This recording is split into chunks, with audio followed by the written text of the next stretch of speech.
దురదృష్టం ఏంటంటే ప్రభుత్వాన్ని కూడా అబద్ధాల పునాదుల మీదే నడుపుతున్నాడు. ఇట్లా ప్రభుత్వాన్ని అబద్ధాల పునాదుల మీద నడిపితే రాష్ట్ర భవిష్యత్తు ప్రశ్నార్థకంగా మారే ప్రమాదం ఉంటుంది. అసెంబ్లీలో తెలంగాణ రాష్ట్ర ప్రభుత్వ ఆస్తులు అప్పులు అని ఒక వైట్ పేపర్ రిలీజ్ చేసినారు. ఆ రోజు 6,85,000 కోట్ల అప్పులు అని చెప్పారు. నేను ఆ రోజే చెప్పిన ఈ ప్రభుత్వం డిసెంబర్లో ఏర్పడితే వచ్చే 4 నెలల్లో కాంగ్రెస్ ప్రభుత్వం తీసుకుపోయే అప్పును కూడా అందులో కలిపి చెప్పారు. డిసెంబర్ 7 నాడు రేవంత్ రెడ్డి ఎక్కిండు, డిసెంబర్ 7, 2023 నాడు ఎక్కిండు. అందులో ఏం పెట్టిండ్రు? మార్చి 2024 దాకా కాంగ్రెస్ ప్రభుత్వం తీసుకున్న అప్పులను కూడా అలా కలిపి చెప్పారు. ఇంక అప్పటికి తీసుకొని కూడా అలా కలిపేసారు పుణ్యాత్ములు. అంటే ఏదో ఒక రకంగా తమ చేతగానితనాన్ని, తమ ఫెయిల్యూర్స్ ను గత ప్రభుత్వం మీద నెట్టివేసి చేతులు దులుపుకోవాలని రేవంత్ రెడ్డి చూస్తున్నాడు. ఇడిచిపెట్టమా? ఎట్టి పరిస్థితుల్లో నేను ఇడిచిపెట్టాం. వాస్తవం ఏంది?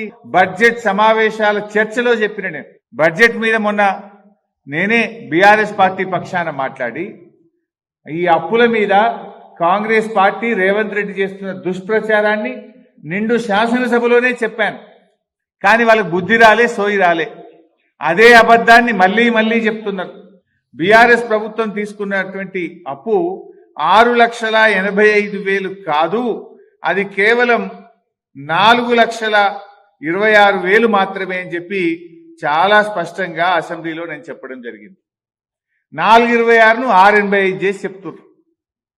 ఆ 4,26,000లో కూడా ఉదయ్ స్కీమ్ కేంద్ర ప్రభుత్వం బలవంతంగా డిస్కాంల అప్పులు రాష్ట్ర ప్రభుత్వం తీసుకోవాలని మెడ మీద కత్తి పెడితే తీసుకున్న 9,000 ఉన్నాయి.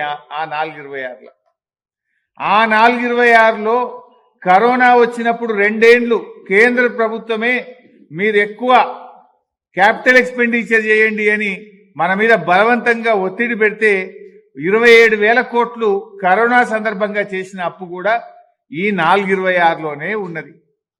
ఇది కాకుండా రాష్ట్రానికి ఆర్థిక సంఘం నుంచి గ్రాంట్ గా రావాల్సినటువంటి 2,459 కోట్లు కేంద్రం గ్రాంట్ గా ఇవ్వాల్సింది అప్పుగా ఇచ్చింది కూడా ఈ 4,26,000లోనే ఉంది. ఉన్నది 4,26,000. మొన్న అసెంబ్లీలో చెప్పింది 6,85. ఇవాళ తెలంగాణ ప్రజాపాలన దినోత్సవంలో 7 లక్షల చిల్లర చెప్పిండు ముఖ్యమంత్రిగా. వెంటనే ఉన్నాడు. కానీ అసెంబ్లీలో 6,85 అన్నాడు, ఇవాళ ప్రజాపాలనలో 7 అంటున్నాడు. అసలు 10 ఏళ్ల బీఆర్ఎస్ పాలనలో జరిగిన అప్పు 4,26,000 మాత్రమే.